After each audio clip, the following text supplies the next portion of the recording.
The sound of 1,000 partygoers screaming in terror echoed across the pristine coastline as Marcus watched from his deck, a cruel smile spreading across his weathered face. What had started as the perfect revenge against the entitled socialite who'd stolen his sanctuary was about to become something far more sinister. Because those weren't just any crabs he'd released into the crowd. They were something else entirely. Something that should have stayed buried beneath the sand. And now, as the first drops of blood hit the white sand and the emergency sirens wailed in the distance, Marcus realized he might have just unleashed hell on Earth. Marcus Thorne had built his entire life around 20 feet of private beach. Not the mansion that overlooked it, though the weathered Cape Cod house had been in his family for 3 generations. Not the successful marine biology consulting firm he'd sold 5 years ago. Not even the substantial inheritance that had allowed him to retire at 52 and spend his days studying the coastal ecosystem he'd fallen in love with as a child. No, it was the beach itself that mattered. The narrow strip of sand and rock where he'd collected his first sea urchin at age 7, where he'd proposed to Sarah 23 years ago, where he'd scattered her ashes just 18 months past. It was the one place on Earth that still felt sacred, which was why the sight of construction crews setting up massive speakers and staging equipment at 6 in the morning made his blood pressure spike to dangerous levels. "Hey!" Marcus jogged, down the wooden steps from his deck, still wearing yesterday's clothes. He'd fallen asleep in his study again, surrounded by research papers on local crab migration patterns. "What the hell do you think you're doing?" A burly man in a hard hat looked up from the generator he was connecting. "Beach party set up for Ms. Blackwood. You'll want to take any complaints up with her." "There is no Ms. Blackwood. This is private property." "No, sir, it's not." The worker pulled out a tablet, scrolling through what looked like permits and legal documents. "Public beach access granted through the Henderson County Recreation Department. Ms. Blackwood has all the proper authorizations for today's event." Marcus's vision blurred with rage. The Henderson County Recreation Department. 3 months ago, they'd sent him a letter about reassessing coastal access rights following complaints from local tourism boards. He'd thrown it in the trash without reading past the first paragraph. Sarah had always handled the legal paperwork.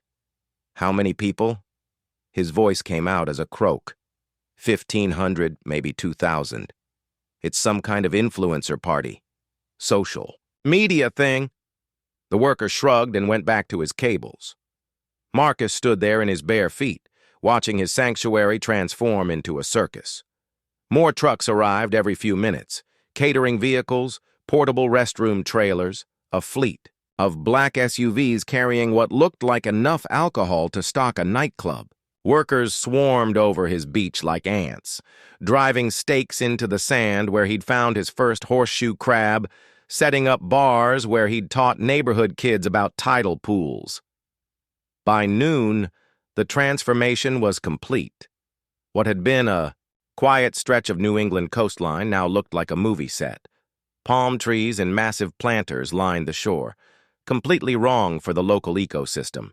Tiki torches stood ready for lighting despite the fire restrictions that had been in place all summer.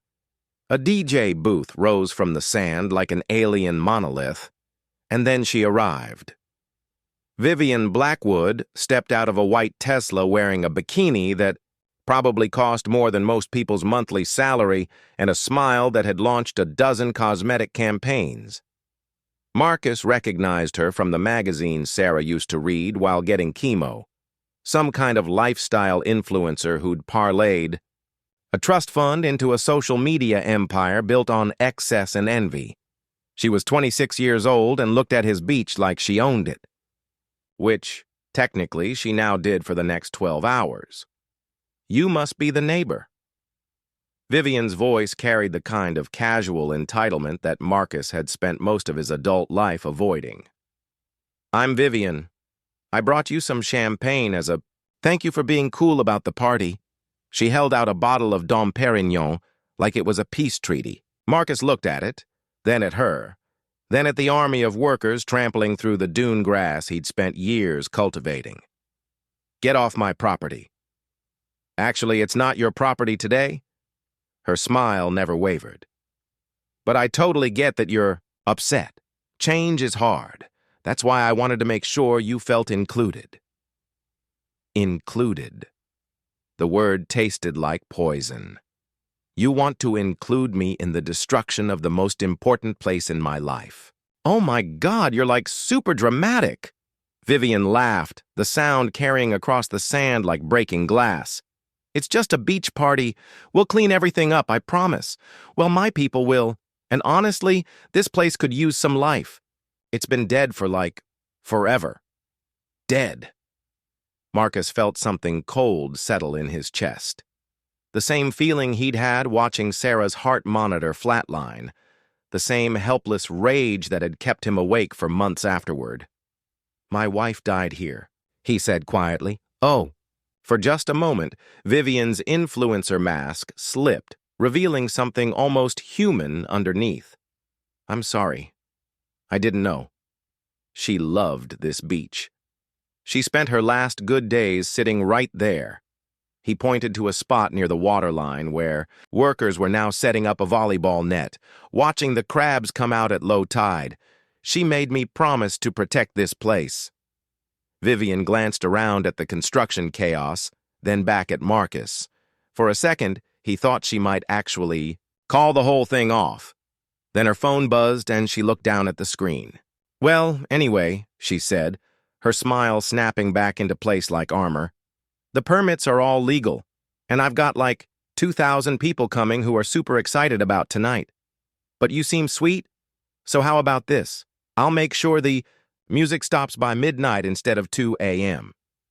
Deal? She extended a perfectly manicured hand. Marcus stared at it like it might bite him. Marcus, right? She'd somehow gotten his name from somewhere. Look, I know this seems overwhelming, but try to think of it as bringing joy to people. That's what I do. I create experiences that make people happy. Your wife would probably want people to be happy here, right? That was the moment Marcus decided to destroy her. Not just the party, her. Everything she'd built on her foundation of casual cruelty and weaponized privilege. He was going to take her perfect little world and turn it inside, out, just like she'd done to his. But he smiled instead, taking her hand in a grip just firm enough to make her wince. You're absolutely right, he said. Sarah would want people to be happy here, and I'm sure tonight will be a night nobody ever forgets. Oh my God, yes! That's exactly the energy we need. Vivian beamed at him like he'd just converted to her. Religion. See? This is going to be amazing. You should totally come. I'll put you on the VIP list. I wouldn't miss it. Marcus spent the afternoon in his basement laboratory, working with focused intensity. The converted storm cellar had been his research space for decades, lined with saltwater tanks and specimen containers that most people would find unsettling. He'd studied every species of crab native to the New England coast, published papers on their behavior and migration patterns, consulted for 3 different marine parks. He knew exactly which species were most aggressive when disturbed, which ones had the strongest claws, which ones carried the nastiest bacteria in their systems. More importantly, he knew where to find them. The abandoned pier 3 miles north had been condemned for 5 years, its rotting pilings home to the largest concentration of rock crabs Marcus had ever documented. They were territorial, quick to anger, and absolutely fearless when it came to defending their space. Perfect. He loaded his pickup truck with specimen containers, diving gear, and a portable aerator system. If anyone asked, he was conducting research, which wasn't even a lie. The pier was deserted, as always. Marcus suited up and went to work, systematically disturbing every crevice and hiding spot he could find. The crabs responded exactly as he'd hoped, with immediate aggression and no inclination to retreat.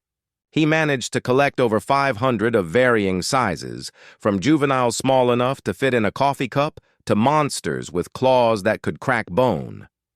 By the time he finished, the sun was setting, and the first party guests were arriving at his beach. Marcus loaded the crab containers into the back of his truck and drove home to the sound of bass-heavy music and drunken laughter. Vivian's party was already in full swing, the beach transformed into a neon-lit carnival of excess. He could see her dancing near the DJ booth, surrounded by a court of admirers all competing for her attention. She looked like she was having the time of her life. Marcus parked behind his house and began unloading the containers. The crabs were agitated from the transport, their claws clicking against the plastic walls in an angry symphony. He'd kept them in just enough seawater to survive, but not enough to keep them comfortable. They were primed for violence. The plan was simple. Wait until the party reached peak chaos, probably around 11 p.m., when everyone was drunk enough to react slowly, but sober enough to really panic. Then release the crabs in waves from multiple points along the beach. The creatures would scatter into the crowd, seeking dark places to hide and lashing out at anything that got in their way. It would be chaos. Beautiful, perfect chaos.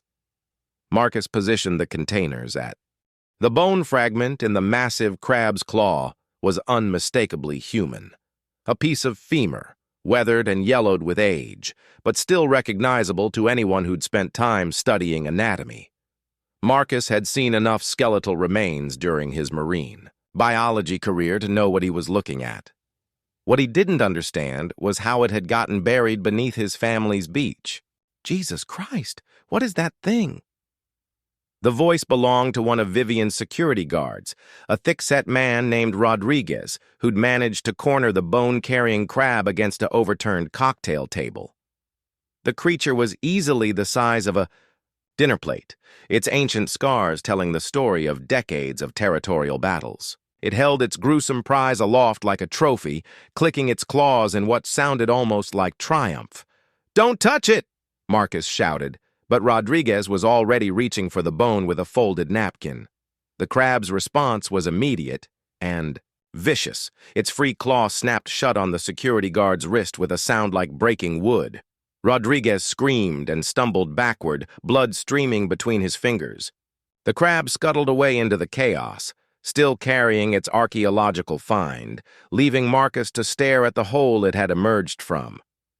The excavation was neat, precise, and much deeper than any crab should have been able to dig. Sand spilled into the cavity, but not before Marcus caught sight of something else down there. Something that looked like fabric. Old fabric. "Marcus?" Vivian's voice cut through the screaming and confusion. She was still perched on the bar, but her Instagram-perfect composure had completely shattered. Mascara streaked down her cheeks, and her designer bikini was torn from scrambling away from the advancing crustacean army. "Make them stop! Do something!" "I can't control them," Marcus called back, which was becoming more true by the second. The crabs weren't behaving like any marine life he'd ever studied. They were organized, methodical, working together in ways that suggested intelligence far beyond their simple nervous systems. More concerning, they were all digging now. Dozens of holes dotted the beach, each one revealing glimpses of things that had no business being buried in the sand. Scraps of clothing, fragments of metal that might have been jewelry, and bones. Lots of bones. Marcus pulled out his phone and called 911, but the line was already jammed with other callers. Through the chaos of screaming partygoers and scuttling crabs, he could hear sirens approaching, but they seemed impossibly far away. "Everyone needs to get off the beach!" Marcus shouted, but his voice was lost in the pandemonium. Most of the guests were already fleeing toward the parking area, leaving behind a battlefield of overturned tables, abandoned drinks, and at least 50 very angry crabs. That's when he saw Detective Sarah Chen. Marcus recognized her immediately. She'd been Sarah's oncologist's daughter, fresh out of the police academy when his wife was going through treatment. Chen had visited them a few times, bringing her mother's homemade soup and updates about her new career in law enforcement. She was older now, seasoned, moving through the chaos with the calm efficiency of someone who'd seen worse things than a crab invasion. But even she stopped short when she saw what the creatures had excavated. Marcus Thorne? She approached carefully, stepping around a cluster of medium-sized crabs that seemed to be having some kind of territorial dispute over a tattered piece of blue fabric. Want to tell me why your beach is full of angry crustaceans and what appears to be human remains? Marcus opened his mouth to explain about the party, about Vivian, about his carefully planned revenge that had gone so horribly wrong. Instead, what came out was, "I have no idea who's buried here." It was the truth, but Chen's expression suggested she wasn't entirely convinced. "The crabs," Marcus continued, "I collected them from the old pier. They were just supposed to scare people, break up the party. But they started digging the moment they hit the sand, like they could smell something down there. Crabs don't work together like this," Chen observed, watching a group of 6 large males coordinate to move what looked like a human skull. "This is predatory pack behavior. Crabs are scavengers." "I know. I've studied them for 30 years. This isn't normal. More sirens were arriving, fire trucks, ambulances, additional police units. The beach was becoming a crime scene, complete with evidence that someone had been using Marcus's family property as a burial ground. How long has your family owned this land?" Chen asked, taking photos of the excavation sites with her phone. 3 generations. My grandfather bought it in 1962. Marcus paused, something nagging at his memory. But there were rumors about the previous owner. Something about him disappearing suddenly, leaving everything behind. What kind of rumors? I don't know. My grandfather never talked about it, and my father changed the subject whenever I asked. I always assumed it was just small-town gossip. Chen was about to respond when a new sound cut through the chaos. A low, rhythmic clicking that seemed to be coming from multiple directions at once. The scattered crabs across the beach stopped their individual activities and turned toward the source. They were communicating. Actually communicating. "That's impossible," Marcus whispered. But even as he said it, he watched the crabs begin moving in formation toward the largest excavation site, near where the volleyball net had been. Whatever they'd found there was important enough to coordinate. Their entire force around it. "Detective Chen?" A uniformed officer approached, carefully avoiding the crab formations. "We've got a problem. The guests we evacuated are talking about social media. Some of them were live streaming when this started. We've got footage of the excavation going viral." Chen cursed under her breath. "How viral?" TikTok's calling it just Crabgate. Twitter's got conspiracy theories about government experiments. Someone's already started a hashtag about ancient crab civilizations. Marcus felt his stomach drop. Bad enough that his revenge had gone wrong and possibly uncovered evidence of multiple homicides. Now it was about to become an internet phenomenon. "Where's the woman who organized this party?" Chen asked. "Still on the bar last I saw," the officer replied. "Vivian something. She's been posting updates to her Instagram story the whole time. 2 million followers, apparently. Bring her over here. Carefully. Try not to disturb the crabs." While they waited, Marcus studied the excavation sites more closely. The holes were too regular, too purposeful to be random. The crabs had been drawn to specific spots, as if they'd known exactly where to dig. But how was that possible? "Unless, Chen," Marcus said slowly, "what if the crabs aren't just finding remains? What if they're drawn to them? Some kind of chemical signature in the decomposition process." "You mean like cadaver dogs, but crabs?" "Maybe. But these aren't normal circumstances. The pier where I collected them, it's been condemned for 5 years, but it was built in the 1960s, same time period as when my grandfather bought this land." Chen's eyes sharpened. "You think there's a connection?" "I think someone might have been using both locations. The pier as a dumping ground, this beach as a burial site. And somehow, the crabs remember. Their conversation was interrupted by shouting from the main excavation site. The coordinated crab force had uncovered something large, not just bones this time, but an entire skeleton, partially mummified by the salt air and sand. It was positioned deliberately, arms crossed over, the chest surrounded by what looked like personal effects. More disturbing, there appeared to be evidence of trauma to the skull. This wasn't someone who had died peacefully. "How many bodies do you think are down there?" Chen asked quietly. Before Marcus could answer, Vivian finally arrived, escorted by 2 officers and looking like she'd been through a war zone. Her designer outfit was shredded. Her hair was full of sand and she had a small cut on her cheek from where she'd apparently tangled with one of the smaller crabs. But her phone was still in her hand, still recording. "This is insane," she announced to her phone's camera. "Like, absolutely insane. We came here for a beach party and accidentally discovered some kind of serial killer burial ground.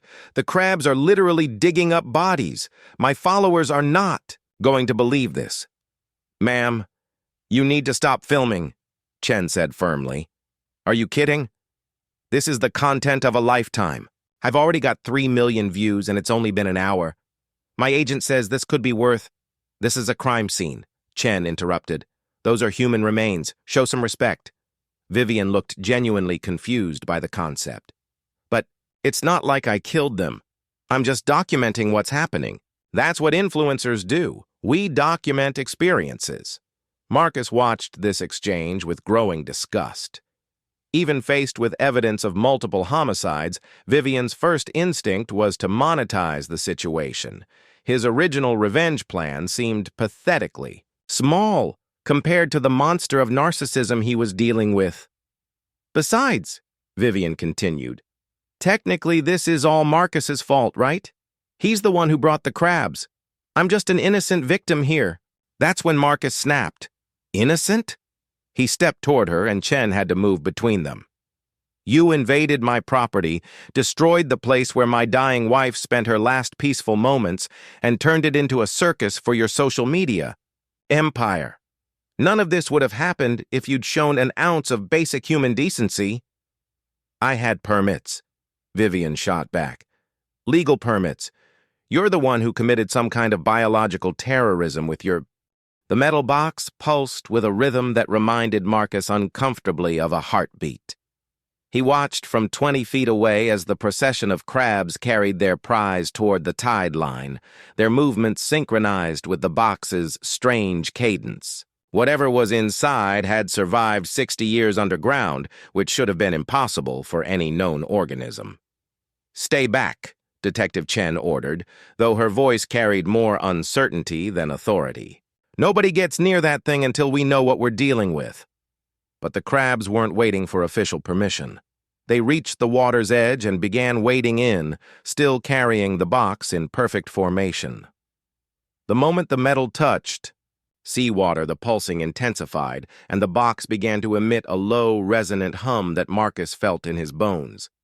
"It's some kind of marine organism," he said, his scientific mind struggling to process what he was seeing. "But nothing could survive that long buried in sand. The cellular breakdown alone—" "Unless it wasn't really dead," Chen interrupted. "Some species can enter states of suspended animation for extended periods. Not 60 years, not buried. The oxygen deprivation alone would—" Marcus stopped mid-sentence as the box suddenly split open like a flower, revealing its contents to the moonlight. Inside was something that looked like a cross between a sea anemone and a human brain, translucent, pulsing with bioluminescent veins, and very much alive. Tendrils unfurled from its mass, each one ending in what looked disturbingly like tiny human fingers. "Jesus Christ," whispered one of the officers. "What the hell is that thing?" The organism pulsed brighter, and the crabs around it began to change. Their shells took on the same bioluminescent glow, their eyes shifted from black to electric blue, and their movements became even more coordinated, as if they were now part of a single collective consciousness. "It's controlling them," Marcus breathed. "That's why they've been acting so intelligently. They're being directed by—" His explanation was cut off by Vivian's delighted squeal. "This is amazing!" She was recording everything, her phone's camera capturing the impossible scene in high definition. "My followers are going absolutely insane. Our crab gate is trending worldwide. I've gained 50,000 new followers in the last hour." "Put the phone down," Chen ordered. "Are you insane? This is the discovery of the century, alien life or evolved sea creatures or something. Do you have any idea what exclusive footage of this is worth?" "Put it down." But Vivian was in full influencer mode now, completely absorbed in documenting her moment of viral fame. She stepped closer to the water, angling for a better shot of the glowing organism. "Hi, everyone. It's Viv, and you are not going to believe what's happening at my beach party right now. So we've discovered that this creepy old guy's beach is apparently built on some kind of alien burial ground, and these crabs have just released what I'm pretty sure is actual extraterrestrial life." She was so focused on her live stream that she didn't notice the 3 enhanced crabs circling behind her until it was too late. They moved with inhuman speed and coordination, pinning her legs and sending her crashing face first into the sand. Her phone went flying, landing screen down in a tidal pool where it continued live streaming to her horrified audience. "Help me! Get them off me!" Vivian screamed, trying to shake free from the glowing crabs. But these weren't the same creatures Marcus had collected earlier. These were stronger, smarter, and seemed to be acting with deliberate malice. Marcus started toward her, but Chen grabbed his arm. "Don't. We don't know what that organism is doing to them. They could be infectious now." "We can't just watch them." "Yes, we can. Until we understand what we're dealing with." Vivian's screams intensified as more enhanced crabs emerged from the water, all of them glowing with the same otherworldly light. They didn't seem interested in actually harming her. Instead, they were methodically stripping away her jewelry, her designer accessories, anything that marked her as different, from the environment around her. They're trying to neutralize her, Marcus realized, make her part of the ecosystem. "Or preparing her for something worse," Chen muttered, speaking into her radio. "This is Detective Chen requesting immediate backup and hazmat teams. We've got a potential biological contamination situation at Crane Beach." The organism in the water pulsed brighter, and suddenly the beach was alive with movement. Every hole the crabs had dug began producing more of the creatures, not just the ones Marcus had brought, but native species emerging from hiding places that had been undisturbed for decades. They were all glowing now, all moving with the same eerie coordination. "It's calling them," Marcus whispered. "Every crab within miles. Building an army." An army for what? Before Marcus could answer, Mrs. Kowalski appeared at the top of his beach stairs, moving with surprising speed for someone in her 80s. She took one look at the scene below and began shouting in Polish, her voice carrying clearly over the chaos. "She's saying it's back," Marcus translated, his own grandmother having taught him enough Polish to understand the basics. Whatever this thing is, she recognizes it. Mrs. Kowalski made her way down the stairs, seemingly unbothered by the supernatural crabs that parted to let her pass. She walked directly to Detective Chen, her weathered face grim with ancient knowledge. "You need to kill it," she said in heavily accented English.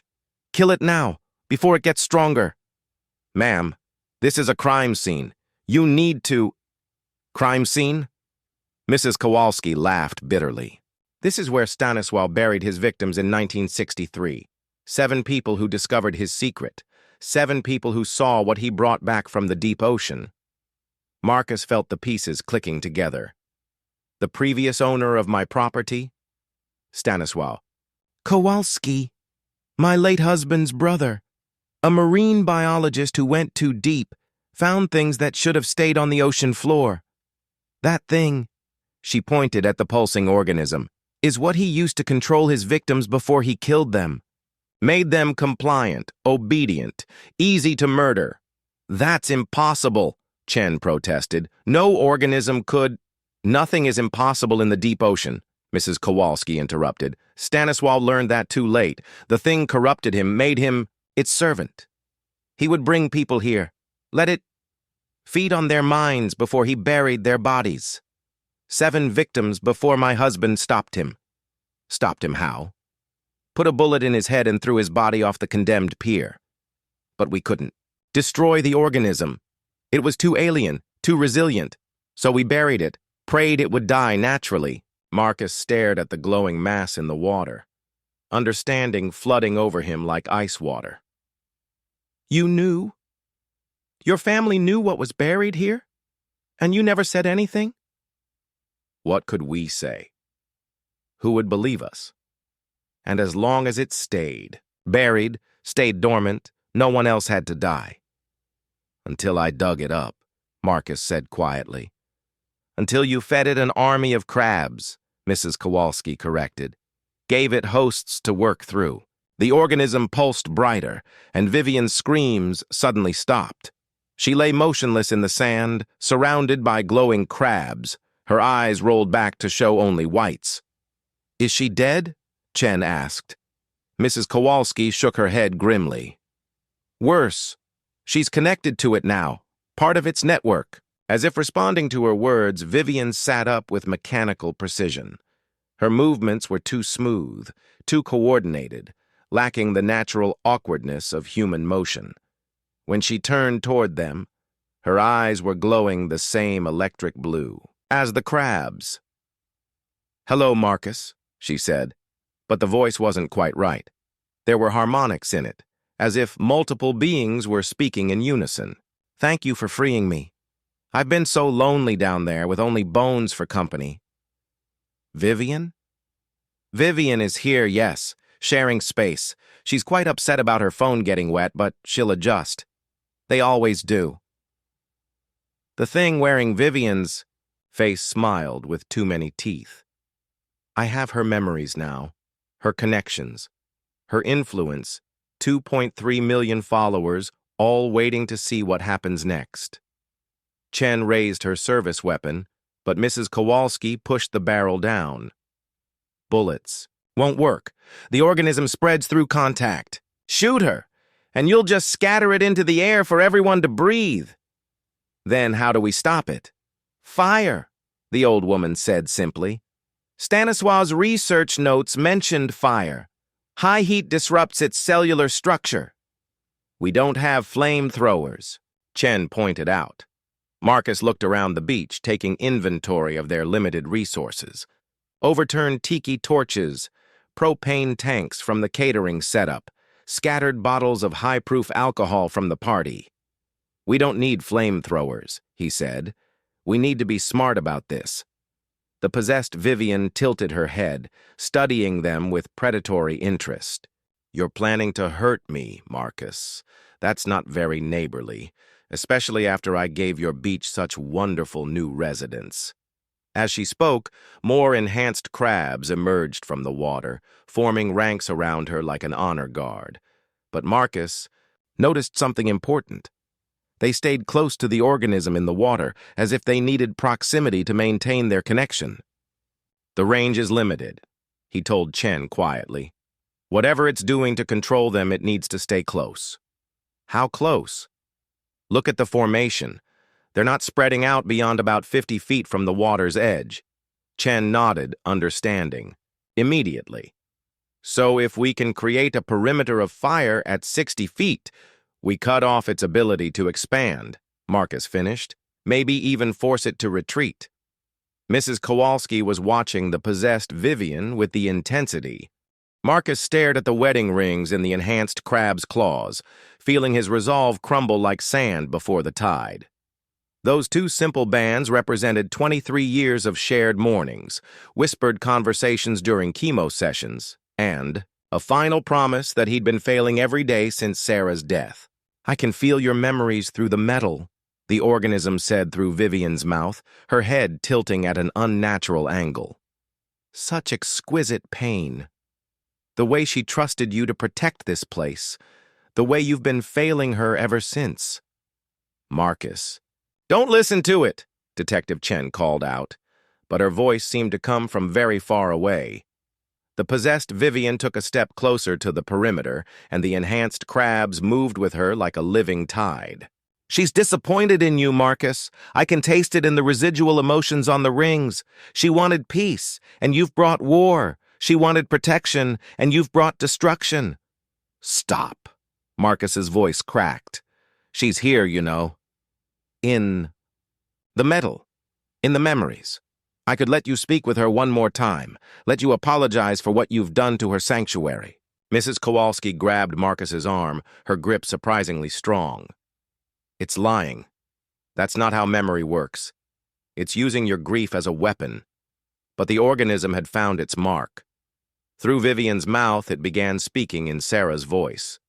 Not perfectly, but close enough to shatter what remained of Marcus's defenses. "Marcus, honey, why did you do this? Why did you turn our beautiful beach into a battlefield?" "Sarah?" Marcus took another step forward, even as rational thought screamed warnings he couldn't hear over the sound of his breaking heart. "I trusted you to keep this place safe, to let it remain peaceful. But you brought violence here. You brought monsters. I was trying to protect it. From her. From people like her who wanted to destroy what we had. And look what your protection has accomplished." The false Sarah's voice carried infinite sadness. "Look what you've unleashed." Marcus was at the perimeter now, close enough to touch the glowing crabs, close enough to see the alien intelligence swimming behind Vivian's borrowed features. The wedding rings gleamed in the moonlight, so close he could almost reach them. "Just take my hand," the organism whispered, returning to Vivian's voice, but keeping Sarah's inflections. "Take my hand, and I'll give you everything back. Her voice, her memories, her presence. You'll never have to be alone again." Marcus reached out, his fingers trembling with need and grief and the terrible hunger of a man who'd been empty for too long. His hand was inches from Vivian's when the gunshot rang. Out. Not from Chen's service weapon, but from an ancient hunting rifle in Mrs. Kowalski's weathered hands. The bullet didn't hit the possessed Vivian. Instead, it shattered the propane tank behind Marcus, sending a geyser of flame 20 feet into the air. The enhanced crabs scattered immediately, their bioluminescent glow flickering like dying stars. The organism in the water let out a sound that was part shriek, part whale song, and entirely alien. "Fire!" Mrs. Kowalski shouted. "Everything that burns, now!" Marcus snapped back to awareness, his grief-drunk stupor broken by the heat on his back. He grabbed a bottle of overproof rum from the scattered party supplies and smashed it against the nearest tiki torch, creating a line of flame between himself and the creature's perimeter. Chen was already moving, using her radio to call in every fire truck in the county while simultaneously igniting anything flammable she could find. The abandoned DJ equipment erupted in sparks and electrical fire. Decorative banners caught and spread the flames in brilliant streamers. But the organism wasn't retreating. If anything, it was growing more agitated, its bioluminescent pulses increasing in frequency and intensity. The possessed Vivian stood at the edge of the flames, her skin beginning to show burn marks, but her expression never changing. "You think fire will stop me?" The creature spoke through her damaged vocal cords. "I survived the crushing depths of ocean trenches. I survived 60 years buried in sand. I will survive this." "Maybe," Mrs. Kowalski admitted, reloading her rifle with practiced efficiency. "But your host won't." The old woman was right. Vivian's body was human, subject to human limitations. The flames were already causing visible damage, forcing the organism to choose between maintaining control and preserving its borrowed flesh. "You're killing an innocent woman," the creature accused. "Innocent?" Marcus laughed harshly, his earlier grief transformed into fury. "She invaded my home, desecrated my wife's memory, and turned a sacred place into a circus for social media. She made this choice when she refused to leave. She's still human, still deserves..." She's a host, Mrs. Kowalski interrupted coldly. Nothing more. Stanislaw learned that the hard way. Show it mercy, and it will use that mercy to destroy everything you care about. The flames were spreading now, creating an irregular but effective barrier around the organism's position. Cut off from expanding its territory, the creature began, calling its enhanced crabs back to the water. But the fire had disrupted their coordination. Many of them moved sluggishly, their bioluminescent glow fading. The connection is weakening, Marcus observed. The heat is interfering with whatever signal it uses to control them. Chen nodded, speaking rapidly into her radio. We need napalm, or phosphorus, or anything that burns hot and long. This thing needs to be completely incinerated. No, Mrs. Kowalski said quietly. Fire will weaken it, but not destroy it. Stanislaw tried that. The organism adapted, learned to resist heat. We need something else. What else? Marcus demanded. You said fire was the answer. Fire is the first step. But Stanislaw's notes mentioned something else, something about salt. Marcus frowned. Salt water? But it came from the ocean originally. Not salt water, salt itself, concentrated sodium chloride. It disrupts the organism's cellular structure in ways that heat cannot. Where are we supposed to get industrial salt at midnight on a beach? Mrs. Kowalski smiled grimly. From the sea itself. But we need to concentrate it first, Marcus understood immediately. Evaporation. We use the fire to boil seawater, leave behind salt crystals. Exactly. But we need large quantities and we need them fast. Chen was already coordinating with the arriving fire trucks. How much time do we need? Too much, Mrs. Kowalski admitted. The organism is learning to resist the flames. Look, I was right. The possessed Vivian was walking directly through the fire barrier now, her skin charring but her movements still coordinated. The alien intelligence was sacrificing her human form to maintain its freedom. It's abandoning the host, Marcus realized. Moving back to the original organism in the water. Which means it can take a new host whenever it wants, Chen said grimly. Anyone who gets too close. The creature reached the water's edge, and Vivian's body collapsed like a discarded puppet. But the glowing mass in the shallows pulsed brighter than ever, and new tendrils began reaching toward the shore. It's looking for another host, Mrs. Kowalski warned. Everyone stay back. But even as she spoke, Marcus saw movement in the darkness beyond the fire line. More people were approaching. First responders, curious neighbors drawn by the commotion, news crews who'd picked up the viral social media coverage, fresh hosts walking directly into the creature's reach. We need to evacuate the entire area, Chen said, but they all knew it was too late. The organism had tasted human consciousness again, and it wouldn't retreat willingly into dormancy. Marcus watched the approaching crowd and felt the weight of his choices crushing down on him. His petty revenge against Vivian had awakened something that threatened everyone within miles. His grief had made him a weapon in the hands of an alien intelligence that understood human weakness better than humans understood themselves. There's another way, he said quietly. What? Chen and Mrs. Kowalski asked simultaneously. The organism feeds on consciousness, right? It needs living minds to sustain itself and spread. Yes, but... So what happens if we give it a mind that's already dying? Mrs. Kowalski's eyes widened with understanding. No, Marcus. You can't. The risk... The risk of what? That it kills me? I've been dying inside for 18 months anyway. Marcus began walking toward the water, stripping off his shirt as he moved. At least this way, my death might actually protect something. Marcus, stop! Chen shouted, but he was already at the fire line. If I can get close enough to touch it, establish direct contact, maybe I can overwhelm it with grief, with the kind of human emotion it's never had to process before. Or it could take you over completely, Mrs. Kowalski warned. Use your knowledge of this area to spread faster than we could ever contain. Then you'd better have that salt ready when I fail.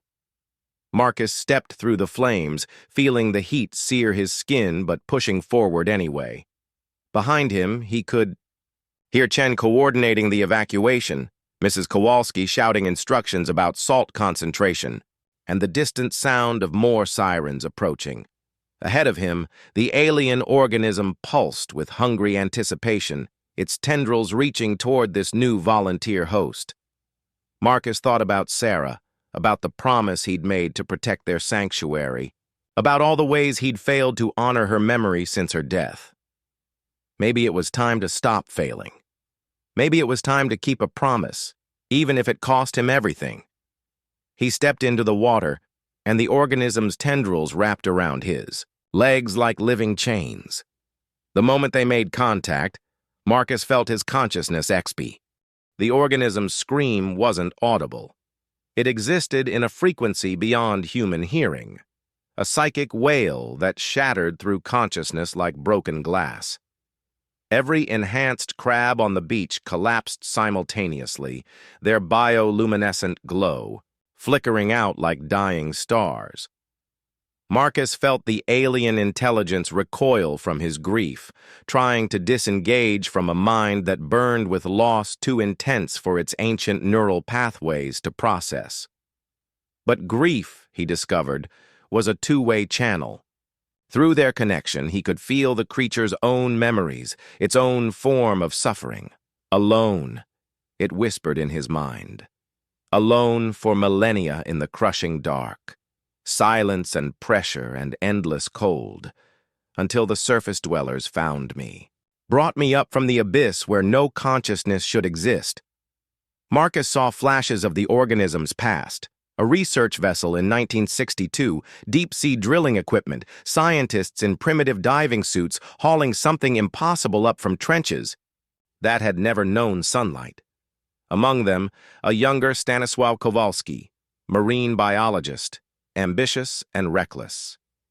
He promised to study me, to understand, but he was weak. I needed consciousness to survive in the shallow waters, so I took his. Made him my instrument. Together we fed on others until there was nothing left of him but hunger. You were lonely, Marcus realized, the words coming out as bubbles in the salt water. You weren't evil. You were just trying to survive in an environment you weren't designed for. Yes. But survival requires consumption. I consume consciousness like your bodies consume food. I cannot exist without taking minds, without making them part of myself. Through their connection, Marcus felt the creature's endless hunger, but also its desperate isolation. It had been alone in the deep ocean for geological ages before humans found it. The brief decades of feeding on surface minds had been the only relief from cosmic solitude it had ever known. There has to be another way, Marcus said, even as he felt his own consciousness beginning to fray at the edges. Some way for you to exist without destroying others. Perhaps. But not in these shallow waters. Not in this bright, burning world. The organism's tendrils tightened around Marcus, and he felt his memories being examined, sorted, consumed. His first day of school, his wedding to Sarah, the moment he'd learned about her cancer, 23 years of shared experience flowing into an alien intelligence that had never known love. But as the creature fed, something unexpected happened. Instead of strengthening it, Marcus's memories seemed to be causing damage. The organism's bioluminescent patterns began to flicker erratically, its tendrils losing coordination. What is this? It demanded. This pain that grows instead of diminishing? This wound that deepens with attention? That's grief, Marcus explained, feeling oddly peaceful as his consciousness dissolved. Human grief. We're the only species that can love something, so completely that losing it becomes worse than death. Make it stop. I can't. It's part of me, part of being human.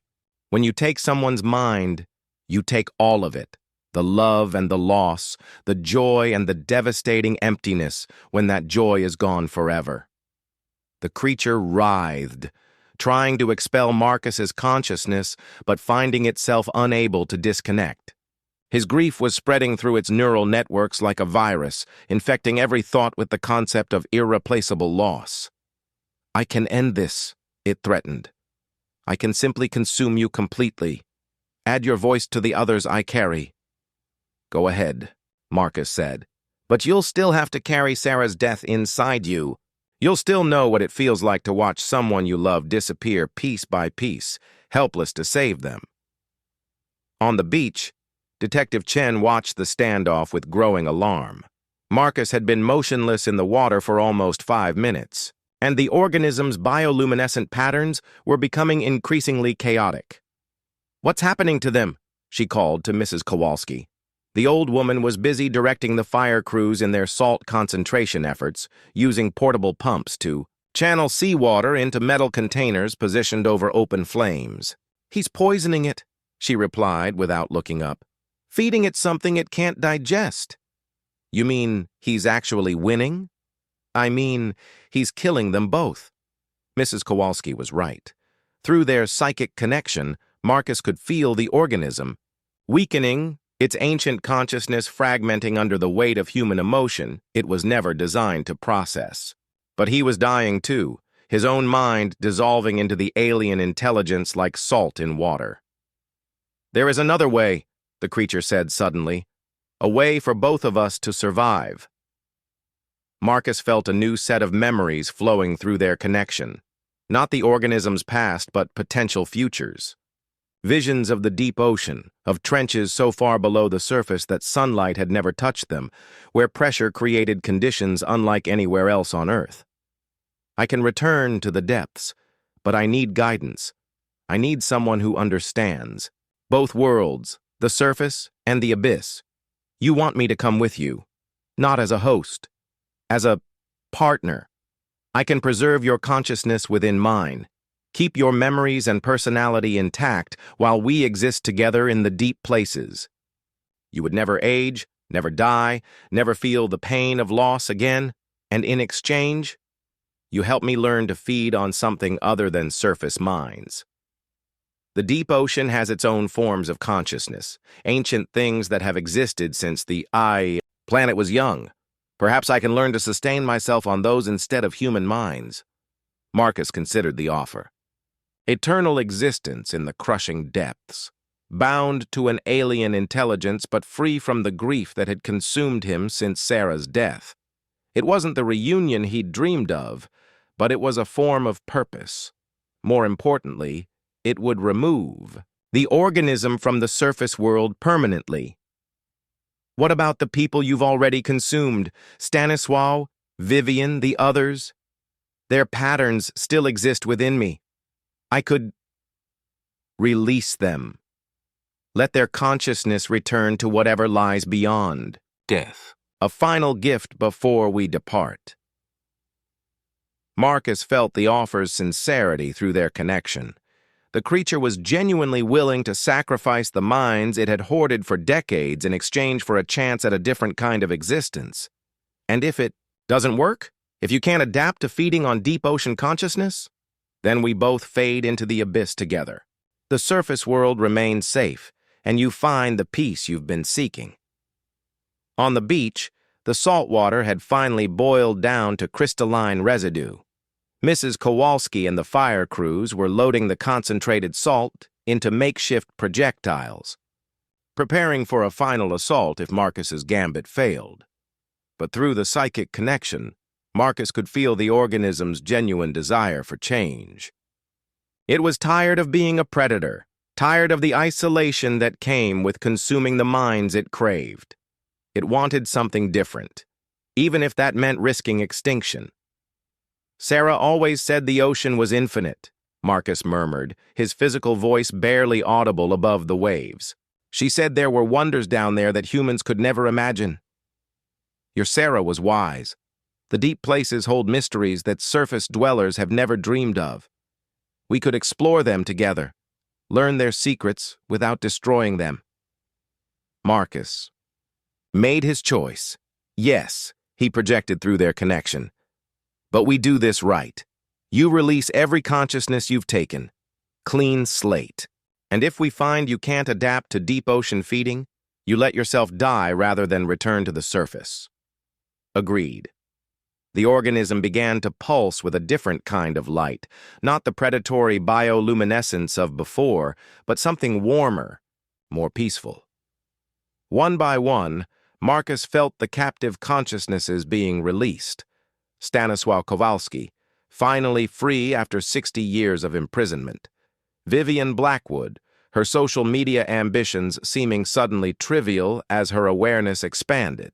Beyond the narrow confines of digital fame, 6 other victims from the 1960s, their long-held terror dissolving into relief. As each mind departed, the organism grew smaller, weaker, but also somehow more complete. It was giving up the stolen strength that had sustained it for decades, trusting in the possibility of finding sustenance elsewhere. "Are you ready?" it asked Marcus. Marcus thought of Sarah, of the beach they'd shared, of the promise he'd made to protect this place. In a way, he was keeping that promise, removing the threat permanently, ensuring that their sanctuary would never again be violated by alien intelligence. "I'm ready." The organism began to sink, carrying Marcus with it into deeper water. Their combined consciousness expanded, encompassing not just the immediate coastal area, but the vast network of ocean currents that connected every sea on Earth.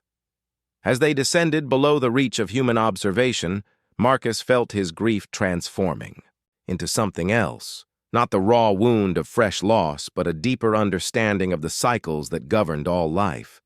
Sarah was gone, but her influence continued in the memories she'd left behind, in the love that had shaped him, in the choices he made in her honor.